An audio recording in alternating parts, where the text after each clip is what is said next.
देखिए, देवभूमि उत्तराखंड के छात्र नेताओं का एक बड़ा सम्मेलन था, जहां पिथौरागढ़ जनपद के, चमोली जनपद का, अभी तक के छात्र संघों में जिन्होंने प्रतिनिधित्व किया, वो वर्तमान में पूर्व में भी ऐसे सब लोग एक जागरण का काम किया है। एक राष्ट्र एक चुनाव के जागरण का भाव है।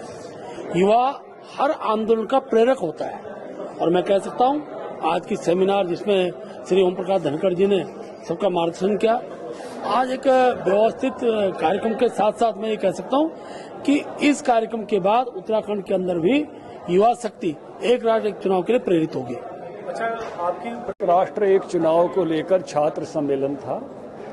देश में 1967 तक एक साथ चुनाव होते थे।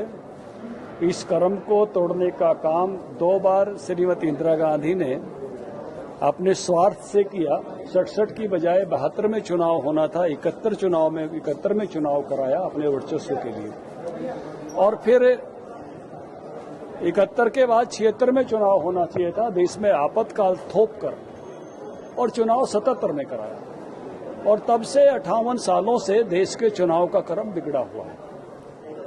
एक साथ चुनाव होने से रामनाथ कोविंद कमेटी जो इसके लिए बनी, जिसमें सब दलों के लोग थे, उसका आकलन है कि चुनाव पर 4 लाख करोड़ से 7 लाख करोड़ का खर्च आता है। अगर एक साथ चुनाव होंगे लोकसभा और विधानसभा के, तो 1/3 पैसा कम खर्च होगा। अगर मैं छोटी इकाई पकड़ूं 4.5 लाख करोड़ की, तो भी 1.5 लाख करोड़ रुपए की बचत होगी, जो 15 राज्यों के बजट 1.5 लाख करोड़ से अभी कम है।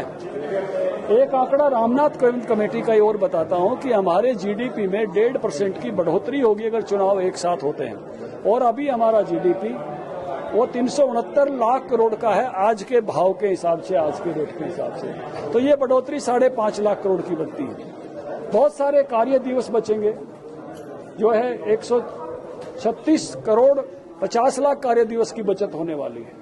वो भी एक बड़ी बचत होगी, क्योंकि एक वर्किंग पॉपुलेशन हमारी जो 60 करोड़ की है, उसके एक आदमी की एक दिन की जो इनकम है वो 1600 है जीडीपी। जो आय बांटेंगे 144 करोड़ में, तो 624 रुपए। लेकिन कोई आदमी कमाता है वर्किंग पॉपुलेशन में, तो उसको भी अगर कोई दूसरा काम करने का, कमाऊ काम करने का मौका मिलेगा चुनाव की बजाय, तो देश में जो है 2,18,400 करोड़ रुपए की और आमदनी होगी। तो ये एक राष्ट्र एक चुनाव देश की प्रगति के मामले में जो है, देश को, अर्थव्यवस्था को विकसित बनाने के मामले में बहुत महत्वपूर्ण है, और इसीलिए ये इसका एक विधेयक जो है प्रस्तुत किया गया है लोकसभा में। सभी दल, सब लोग इसका समर्थन करें, ये पारित हो और आगामी लोकसभा विधानसभा एक साथ होने लगे, इसी के लिए आज छात्र सम्मेलन था। शानदार छात्र सम्मेलन हुआ है। मैं सभी छात्र नेता, युवा नेताओं को बधाई देता हूँ। धन्यवाद सर।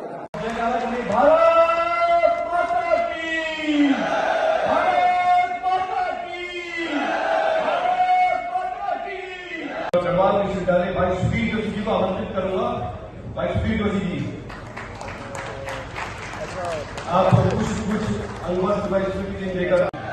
भारत माता की, भारत माता की। इसी कड़ी में वर्तमान में आप उत्तराखंड सरकार में राज्य मंत्री का दायित्व निर्वहन कर रहे हैं।